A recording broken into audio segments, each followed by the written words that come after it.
नमस्कार, स्वागत है एक बार फिर से आप सभी का आपके अपने चैनल हनुमान सेवा परिवार में। आशा करते हैं कि प्रभु श्री हनुमान जी और परम पूज्य गुरुदेव बाबा नीम करौरी महाराज जी आप सभी भक्तों पर असीम कृपा सदैव बनाए रखें। दोस्तों, जिस तरह से जन्म और मृत्यु हर एक जीवित प्राणी के लिए निमित्त है, उसके लिए तय किया गया विधि का विधान है, बिल्कुल ठीक उसी तरह इस जन्म और मृत्यु के बीच के जीवन के दौरान जो कुछ भी मनुष्य यहाँ पर भौतिक वस्तुओं को इस्तेमाल करता है, अर्जित करता है और स्वामित्व का भाव दिखाता है, वो सारा का सारा ये भौतिक जगत उसके लिए पहले से तय होता है। जितना जिसके भाग्य में लिखा होगा वह उतना ही इस भौतिक जगत को भोग पाएगा। कभी कभी पड़ोसी मित्र और अन्य रिश्तेदारों को देखकर कुछ भक्तों के मन में शंका आती है कि उनके जीवन में ईश्वर ने इतना कुछ क्यों दिया, या फिर मेरे जीवन में ईश्वर ने इतना ही क्यों दिया। और यहाँ तक कि ऐसी शिकायतें भी अपना रूप ले लेती हैं कि मेरे जीवन में मेरे ईश्वर ने भला मुझे क्यों नहीं दिया।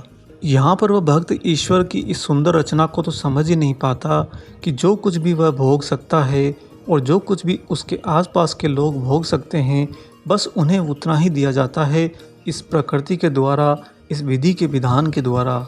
और अगर इस भौतिक जगत के कर्मशील प्रयत्नों के माध्यम के द्वारा कोई मनुष्य अपने विधान से ज़्यादा अर्जित कर भी लेता है, तो ये प्रकृति स्वयं ही उसका हिसाब किताब करती हुई उससे वह भौतिकता को दूर करती जाती है। जी हाँ दोस्तों, ये बिल्कुल परम सत्य है कि जितना आपके भाग्य में लिखा है उससे ज़्यादा नहीं आपको मिलने वाला और उससे कम कोई नहीं आपको देने वाला। जिस तरह से वास्तविक जीवन का सत्य समझते हुए आप ये जान जाएंगे कि हमारा जीवन तो मात्र एक दिवस का होता है, परंतु हम माया के अधीन और इस मस्तिष्क के गुलाम होने के कारण हम स्वयं की आयु निर्धारित करते रहते हैं और उसी आयु के अंतर्गत अनेक तरह के स्वामित्व के भाव और अहंकार के गुण को तराशते रहते हैं। जिस तरह से ईश्वर का मात्र हमें एक ही दिवस का एक जन्म मिलता है, उसी तरह से उस दिवस के दौरान आपको इस भौतिक जगत का कितना रस मिलना है वो पहले से ही तय होता है। इसीलिए तो परम प्रभु श्री रामचंद्र जी के परम दास और परम भक्तराज हनुमान जी स्वयं कहते हैं कि हमेशा अपने जीवन के अंदर धैर्य को प्रधानता दीजिए। अनावश्यक ही इस भौतिक जगत की उथल पुथल के लिए स्वयं को व्याकुल न करिए, क्योंकि चाहकर भी आप चाहे कितनी ही बाहें पसार लो, इस धरती के भौतिक जगत को आप अपने आलिंगन में नहीं ले सकते। दोस्तों, इन बातों को समझते हुए हो सकता है कि आपके मन में एक और प्रश्न आए कि अगर किसी के भाग्य में जितना लिखा है उसे उतना ही मिलेगा, तो संसार के अंदर लोग दान क्यों करते हैं, संसार के अंदर लोग सेवा क्यों करते हैं, संसार में लोग दूसरों के प्रति अपनी ही भौतिक वस्तुओं का त्याग क्यों करते हैं। इस महत्व को समझने के लिए आज आपको महाराज जी की एक सत्य घटना सुनाएंगे, जहाँ पर आप यह भी जान पाएंगे कि वास्तव में भाग्य उतना ही देता है जितना विधि के विधान ने उसके लिए लिखा होता है। दोस्तों, महाराज जी के एक भक्त की पोस्टिंग उस समय आगरा में थी, और जो उनकी पोस्टिंग आगरा में हुई थी उसकी अवधि थी फरवरी से लेकर मई सन 1973 तक की। जब वह भक्त आगरा में निवास कर रहे थे तो हर शनिवार को तथा छुट्टी वाले दिन वह वहाँ से महाराज जी के वृंदावन आश्रम आ जाते। वह कहते हैं कि महाराज जी के वृंदावन आश्रम में मेरा खूब मन लगता था, और सबसे बड़े सौभाग्य की बात यह भी थी कि जब भी ये भक्त वृंदावन आश्रम में आते, हर बार इन्हें महाराज जी वहीं पर मिलते। इसे आप सौभाग्य कहिए या महाराज जी का अपने ही भक्त के प्रति अथाह प्रेम। जो भक्त महाराज जी की चाह में अपनी छुट्टियां अपने शनिवार को दरकिनार करके बाबा के लिए वृंदावन आता था, तो महाराज जी भी दूसरी दिशा से उसके लिए वृंदावन में ही उसे उपस्थित मिलते। ये भक्त बताते हैं कि एक बार उसने देखा कि महाराज जी स्वयं समृद्ध जनों से विभिन्न चीज़ें जैसे चीनी, दाल, आटा, गेहूँ, लकड़ी, चावल, ये सब कुछ लाने के लिए कहते। जो भी भक्त सामने महाराज जी के दर्शन करने आ रहा था, उनमें से देखते ही जो प्रतीत होता कि यह तो बहुत ही धनवान व्यक्ति होगा, उसके महाराज जी के समक्ष झुकते ही बाबा उससे कुछ न कुछ भौतिक वस्तु लाने के लिए कह देते।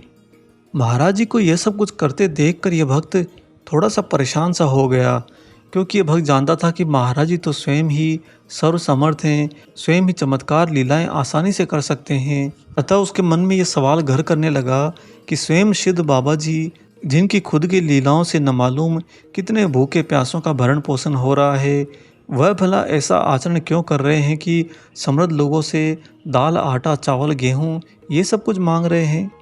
कहने को तो वह वृंदावन आश्रम में महाराज जी के समकक्ष इधर उधर ही मंडरा रहा था, परंतु उसके मन में इस सवाल से उद्विलन था।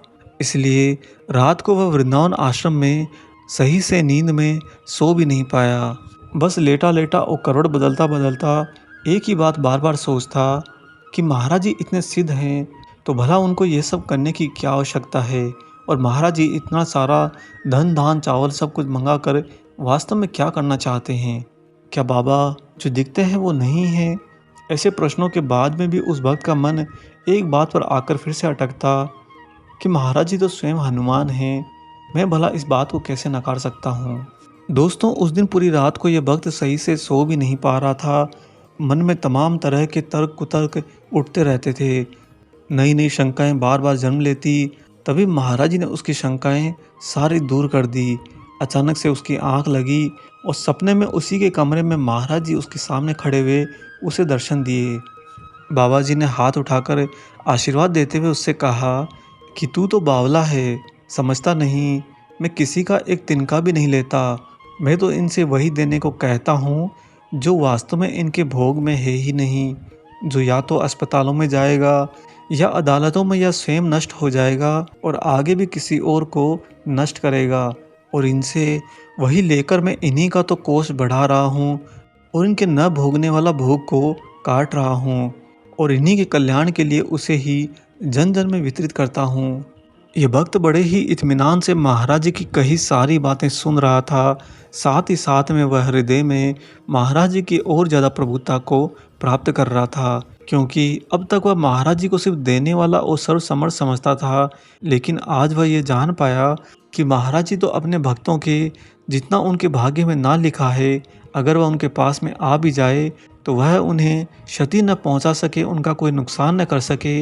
इसलिए बहाना बनाकर, माध्यम बनाकर वापस महाराज जी उससे ले लेते हैं। भक्त को तो लगता है कि मैंने महाराज जी को इतना दान कर दिया या हनुमान जी को इतना दे दिया तो मेरा कुछ न कुछ पुण्य का काम जरूर हो गया, परंतु वह यह नहीं जानता कि वह जो अति अपने पास में संजोए बैठा था, वह भौतिक अति उसके लिए वास्तव में अग्नि का रूप थी, विष का रूप थी।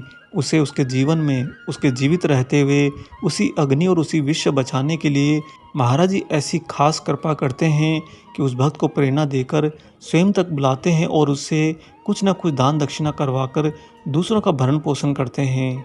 तो देखा दोस्तों आपने कि इंसान के हाथ में, उसके भाग्य में जितना भौतिक जगत लिखा होता है, जितना भौतिक सुखों को भोगना लिखा होता है, उससे एक तिनका भी ज़्यादा और उससे एक तिनका भी कम उसके पास नहीं ठहरता। कोई ना कोई माध्यम बनाकर, चाहे प्रकृति हो, चाहे ईश्वर हो, चाहे गुरु हो, उसके पास से उसे निकलवा लेते हैं और वापस इसी प्रकृति के अंदर वितरित कर देते हैं। इसलिए आप भी अपने जीवन के अंदर दूसरों को देखकर, अपने मित्रों को, अपने रिश्तेदारों को या अपने किसी संबंधियों को देखकर इस बात के लिए कभी परेशान ना होइए कि उसके पास इतने सुख क्यों हैं, उसके पास में इतने भौतिक वस्तुएं क्यों हैं, वह भला संसार को इतना बढ़िया तरीके से क्यों भोग रहा है, या मैं उतना भौतिक जगत को क्यों नहीं भोग पा रहा हूँ, मेरे पास इतने भौतिक संसाधन क्यों नहीं हैं। दोस्तों, आपको जो कुछ भी मिला है आज के दिवस के अंदर तक, वह सब कुछ वही है जो आपके लिए पूर्ण रूप से निश्चित था। अगर उसमें से कुछ भी कम होना होता तो गत गए दिवस के दिन ही वह आपसे छिन जाता, आपसे दूर चला जाता। जो कुछ भी आपके पास वर्तमान स्थिति में उपस्थित रहता है, यह मानकर चलिए वही आपके लिए विधि के विधान के द्वारा रचा गया है। हम उम्मीद करते हैं कि अब आप इस भौतिक जगत के स्वामित्व भाव से बाहर निकलेंगे और जो भोगने को ना मिले उसके लिए कोई ग्लानि नहीं करेंगे, और जितना भोगने को मिले उसको ईश्वर को समर्पित करते हुए भली भांति वापस ईश्वर के ही कार्यों में लगा देंगे। आशा करते हैं कि आज का महाराज जी का ये अलौकिक विशेषांक आपको जरूर पसंद आया हो। वीडियो अगर अच्छा लगा है तो जाने से पहले इसे लाइक कर दीजिए, और अगर आप चैनल पर नए हैं तो चैनल को सब्सक्राइब भी कर लीजिए। साथ ही इंस्टाग्राम पर हमारे पेज हनुमान सेवा परिवार को सर्च करके वहाँ भी फॉलो कर लीजिए। आप ही का परिवार है, आप ही उसके सदस्य बनिए। मिलेंगे बहुत जल्दी ही एक और ऐसे ही अलौकिक अंक के साथ। तब तक अपना और अपने माता पिता का संपूर्ण ख्याल रखिए और परम प्रभु श्री राम जी का निरंतर गुणगान करते हुए बाबा हनुमान और बाबा नीम करोली महाराज जी की निस्वार्थ होकर सेवा करते रहिए। जय सिया राम।